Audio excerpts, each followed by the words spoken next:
So that's what we did. We started in Kenya, first of all, after exactly the same model. We sent out 4 people as a frontier team. They went there, they located, they spent 2 months there and tracked all the players in the local market. They found the best talents in Nairobi and made a company with them. So we were now 3 companies in the group. Later on we moved to Malaysia. Here's another clipping from the financial newspaper Børsen. Netguide moves into Malaysia. The web agency from Aarhus is continuously expanding in the emerging markets. And I say to the paper here, we are able to lift the developing countries to the European level at the same time as we're making a profitable business.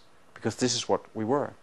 We were actually being some of the leading companies in some of these markets and taking the whole industry forward. So I was living a lifestyle where I was traveling around the world 2 weeks a month.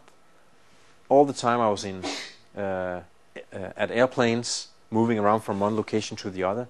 I was the chairman of the company. I was the one who was signing the deals after our frontier team had cleared the ground and made everything ready.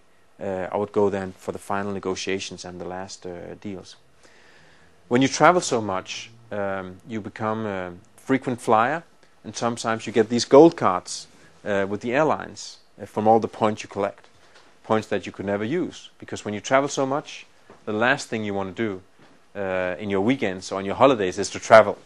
So you know it's not very useful to you actually. And nevertheless, you get all these air miles, and when you do that and you have a lot of them, sometimes you get upgrades. We were traveling on business class always. That's the way people did it. I would prefer myself if I could have traveled economy and used that money in Africa instead. Because when you work in Africa, you get a lot of respect for money, because you know how much $500 makes a difference.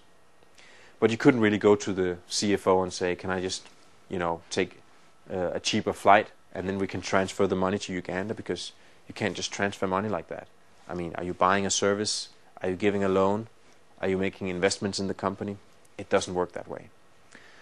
So I continued traveling on business class, and most importantly, what you get on business class is not the big seat. What you get is actually flexible tickets. So when you're in a country, it doesn't matter when you leave. You just go to the airport and get the first flight. You can change your ticket as much as you like. Anyway, I got the chance to be upgraded to first, and that's a very special experience.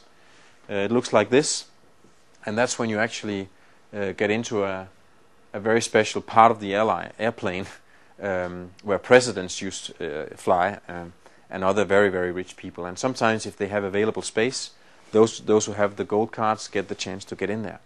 And you simply get into a very special lounge, and you can have all the spirits, all the high quality liquors you want. Nobody drinks it because they drink water.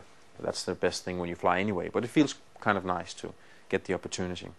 So you get in there in this first class cabin, and the stewardess, they know your name. They make sure before you enter the plane that they know exactly who you are. You might be someone famous, so they want to make sure that they know who you are.